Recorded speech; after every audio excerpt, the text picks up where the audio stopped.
Pour la réalisation de la trappe-rêve, la marque m'a envoyé plein de tissus et de rubans aux couleurs de l'automne. Cela va me permettre de vous proposer un attrape-rêve vraiment issu de ma création, tout en faisant ça avec des produits Froufrou Paris.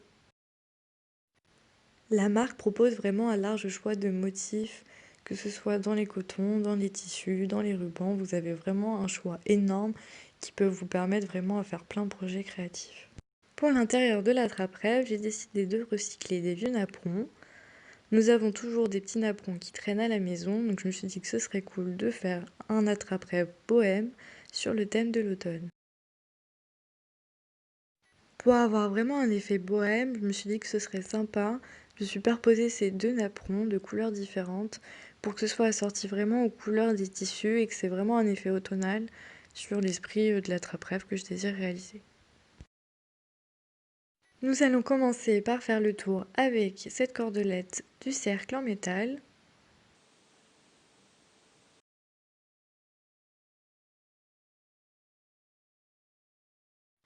Les nœuds sont fixés au milieu car elles seront cachées ensuite par les bandes de tissu de l'attrape-rêve. Là, je me rends vraiment compte que le napperon est vraiment beaucoup plus grand que mon tour de cercle. Donc je me dis que ça vaut pas vraiment le coup de le découper, il est vraiment trop joli. Donc je vais aller farfouiller dans mes trésors et voir si j'en trouve un autre plus adapté à la taille de mon cercle. J'ai finalement choisi ces deux napperons qui me permettront également de pouvoir y glisser des petits rubans. J'ai aussi envie d'ajouter cette petite cordelette autour de la beige, histoire de faire un contraste niveau couleur et que ce soit vraiment dans les tons de l'automne. J'ai choisi d'ajouter une troisième couche en y ajoutant une cordelette pailletée afin de donner de la lumière à mon arc de cercle. Nous allons maintenant placer le lien qui permettra d'accrocher votre attrape-rêve au mur. Il se place au milieu des deux demi-cercles en face des nœuds.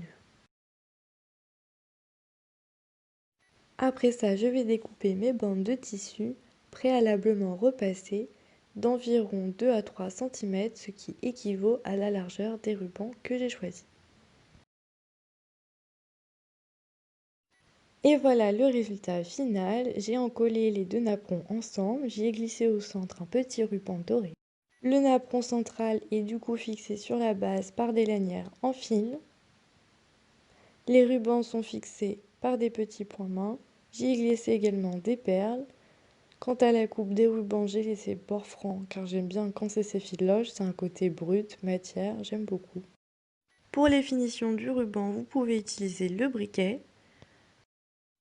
Et on termine par la coupe des bandes. J'ai choisi de les couper en quinconce pour avoir une jolie forme. Et voilà, c'est fini!